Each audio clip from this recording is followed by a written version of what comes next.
This is the sixth video in my series on outgrowing outworn worldviews. And in this video, I want to start, after a quick recap, I want to start moving toward what would it take to create a worldview that's useful for our time. So we've been over a couple in past videos. We talked about the patriarchal religion worldview and how that is not up to date in many ways.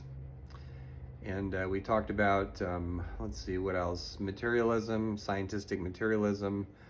We talked about the New Age worldview, or by whatever term it goes these days. And also the techno-redemption worldview, the idea that, built around the idea that our machines will save us. Each of these worldviews comes with its own goals, its own values, its own guiding images, its own ideology. And each one of these worldviews, at least for me, is worn out. What are some alternatives? And I could have mentioned others, because when you go around the world, there's a lot of other ones to choose from. Each culture has its own worldview.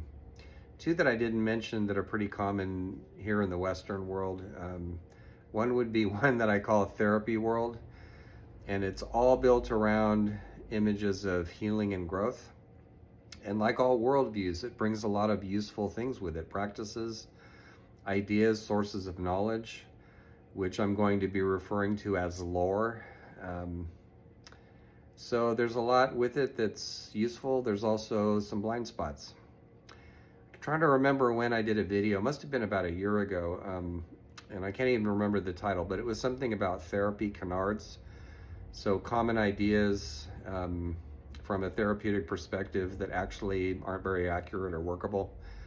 So that's back there somewhere. But so therapy world is a worldview, and then at the other extreme is Machiavellianism.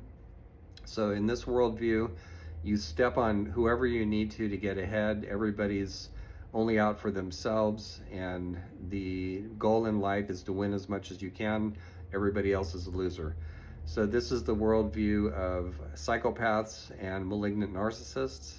And I just did a video series on identifying not only psychopaths, but everyday psychopathic behavior. Because here in the States, we live in a culture that rewards psychopathy. So there's lots we could talk about, but at this point, I'm sure you get the idea that worldviews color our images of reality so thoroughly that when we're inside a worldview, it's hard to actually know that it is one, that we're actually kind of entranced by a guiding story that gives us a sense of our goals and values, which relationships to have, what we're doing on the planet, and things like that. Worldviews are guiding stories, or collections of stories. So sometimes when we see conflicts, big collective conflicts, actually most of the time, not just sometimes, we tend to reduce these to specific factors. It's about class, it's about industry, it's about this cause or that cause or whatever, but oftentimes at a deeper level, it's because worldviews are in collision. So a really common one here in the States right now is the materialist worldview. That also calls itself scientific, or scientistic is more accurate, in collision with a traditional religious set of stories. That's a very common one. Happens elsewhere in the world too. But I think it's important to realize when worldviews are in collision, because it means basic stories, guiding stories are in collision. And if we can know that we're in a story, we have a better chance of understanding and doing something about these conflicts. Also, a lot of us feel something that I call the loneliness of the liminal. And what I mean by that is it's the loneliness of the in-between space where none of these big collective worldviews really work for you. And so you probably know lots of people who are immersed in them who don't really understand where you live, where your consciousness is, what you need, because their worldview, at least at a conscious level, satisfies them. So that's a lonely existence. However, there's a lot of people in that state of mind and have been for a long time. And when we think about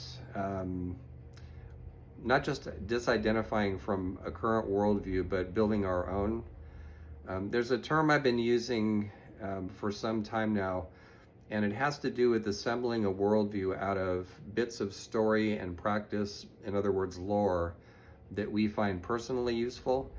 I actually think that collective worldview building would be more effective, but I use the term charm way for trying to get together, scrape together your own worldview, and I have a few suggestions for doing that. But I'm going to be spending more time over the next few videos on what it would take to build a collective worldview.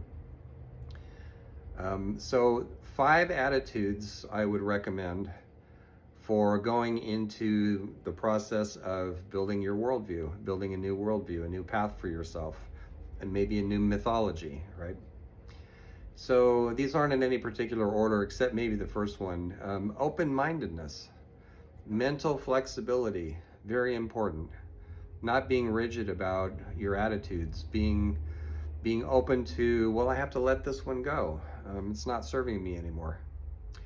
So attitude number 2, humility, especially in terms of the ability to take in new information, be corrected, engaging in conversations with other people who see things very differently. A third attitude is self-honesty. So what am I doing with all this not only at a conscious level, this whole country that I live in, the US, behaves like it has no unconscious. And when you hear yourself saying, well, I did this thing over here, which was harmful or self-defeating because of this, right? That's where you should pull yourself up and go, okay, now wait a minute. What was my unconscious up to with this? I mean, we've had more than 100 years of psychotherapy. We should be able to do this by now. So that's self-honesty. A fourth attitude is eagerness to learn. Eagerness to learn. And a fifth attitude is doing all this in the spirit of play. Doesn't have to be so serious. It can be something that we play with and learn about that way as we build our own worldview. So a couple of steps I recommend after the 5 attitudes. So one is to locate your main worldview. What's the worldview most like the one you live in? For some people, that might be a traditional patriarchal religious worldview. For some people, it might be more the scientific worldview. But being clear on the basic cultural background. What world do I usually spend the most time in? And then the second question, what do I keep from that worldview? And what don't I?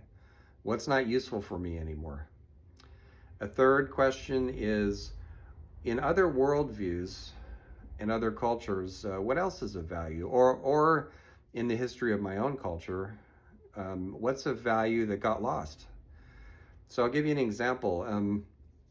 I was raised in kind of a mix between the patriarchal religious worldview with a little bit of the materialist worldview.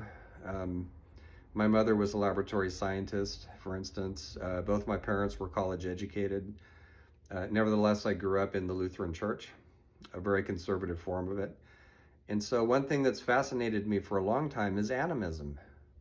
And I did a lot of my academic work on animistic traditions and where they are still living and how they permeate the West. There's actually a really impressive number of scientists and philosophers and others who take animism seriously.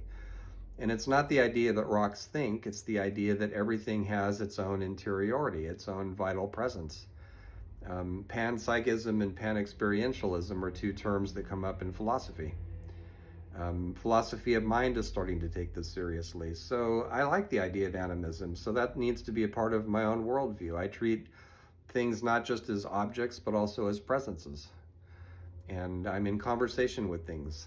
So sometimes in an amusing way. Remember, play, right? So in the next video, let's get more into this. What belongs in an adequate worldview?